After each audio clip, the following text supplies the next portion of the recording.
ভারতীয় জনতা পার্টি না, পশ্চিমবঙ্গের সমস্ত জনগণ তৃণমূলের সঙ্গে খেলবে। সন্ত্রাসীরা পশ্চিমবঙ্গকে শাসন করছে। মমতা বন্দ্যোপাধ্যায় স্বরাষ্ট্রমন্ত্রী, তার হাতে কোনো রকম নিয়ন্ত্রণ নেই। সমস্ত সমাজবিরোধীরা, মাফিয়ারা আজকে পশ্চিমবঙ্গে রাজ করে বেড়াচ্ছে। এই ঘটনা সেটা প্রমাণ করে। শুধু হুমকি দেওয়া না, আজকে তাদেরকে পৃথিবী থেকে সরিয়ে দেওয়ার পরিকল্পনা করছে। একেবারে আমরা দেখছি ওন্দা, সেখানে কিন্তু এক বিজেপি কর্মীর পরিবার, তাকে পেট্রোল ঢেলে পুড়িয়ে দেওয়ার চেষ্টা তৃণমূল কংগ্রেসের, কি বলবেন? পশ্চিমবঙ্গে এই মুহূর্তে গণতন্ত্র বলে কোনো কিছু নেই। টোটালটাই একদম দলতন্ত্র কায়েম করেছে এবং সন্ত্রাসীরা পশ্চিমবঙ্গকে শাসন করছে। মমতা বন্দ্যোপাধ্যায় স্বরাষ্ট্রমন্ত্রী, তার হাতে কোনো রকম নিয়ন্ত্রণ নেই। সমস্ত সমাজবিরোধীরা, মাফিয়ারা আজকে পশ্চিমবঙ্গে রাজ করে বেড়াচ্ছে। এই ঘটনা সেটা প্রমাণ করে। ভারতীয় জনতা পার্টি করবার অপরাধে তাদেরকে যদি পুড়িয়ে মারা হয়, এর থেকে নিন্দনীয় ঘটনা কিছু হয় না।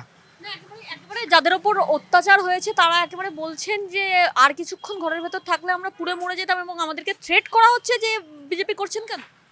আমি তো বললাম যে শুধুমাত্র ভারতীয় জনতা পার্টি করবার অপরাধে আপনারা এর আগেও দেখেছেন যে সেখানে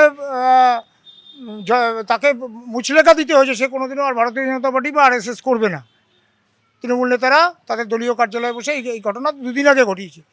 ঠিক একই রকমভাবে শুধু হুমকি দেওয়া না, আজকে তাদেরকে পৃথিবী থেকে সরিয়ে দেওয়ার পরিকল্পনা করছে। আমরা বক্তব্য ঘটনা দেখেছি কীভাবে জীবন্ত পুড়িয়ে মারা হয়েছে। আজকে পশ্চিমবঙ্গের আইন শৃঙ্খলা, একটা সময় আমরা বিহার বা উত্তরপ্রদেশকে তুলনা টানতাম আইন শৃঙ্খলার অবনতির ক্ষেত্রে, কিন্তু আজকে এমন পর্যায়ে পৌঁছেছে ভারতবর্ষে অন্য কোনো রাজ্যে এই ধরনের ঘটনা ঘটে না। টোটালটাই তৃণমূল সুপ্রিমো মমতা বন্দ্যোপাধ্যায়ের অনুপ্রেরণায় এবং তার নির্দেশে এই ধরনের ঘটনা ঘটছে, যাতে ভারতীয় জনতা পার্টির কার্যকর্তারা আগামী নির্বাচনে তারা যাতে কোনো রকম ঘাটাঘাটি না করে এবং তারা যাতে রাস্তায় না বেরোয়, তার জন্য এই ঘটনা ঘটাচ্ছে। আমি অবিলম্বে কেন্দ্রীয় সরকারকে বলবো এবং স্বরাষ্ট্রমন্ত্রীকে বলবো যে এই ব্যাপারটা খুব গুরুত্বপূর্ণ সহকারে বিবেচনা করুন, এবং নির্বাচন কমিশনারকেও বলবো যে আপনারা প্রয়োজনীয় পদক্ষেপ। রাজ্যে আমরা বাস করছি দাদা, যেখানে একদিকে বিজেপি করার অপরাধে মানুষকে বলা হচ্ছে পুড়িয়ে মেরে দেওয়া হবে, অপরদিকে দেখা যাচ্ছে RSS কর্মী, তাদেরকে পার্টি অফিসে ডেকে নিয়ে গিয়ে মারধর করা হচ্ছে। এরকম একাধিক ঘটনা রাজ্যের বুকে। তৃণমূল কংগ্রেস ভয় পেয়ে গেছে, তারা জানে যে জনগণ তাদের সঙ্গে নেই। এবারের নির্বাচনে তাদের জামানত বাজেয়াপ্ত হবে বলে তারা বুঝে গেছে, যার জন্য ভয় ভীতি দেখিয়ে ভারতীয় জনতা পার্টিকে যদি আটকে রাখা যায়, এই চেষ্টা করছে যাতে তারা একদম খোলা ময়দানে তারা এবার নির্বাচনে জয়যুক্ত হয়। তা হবে না।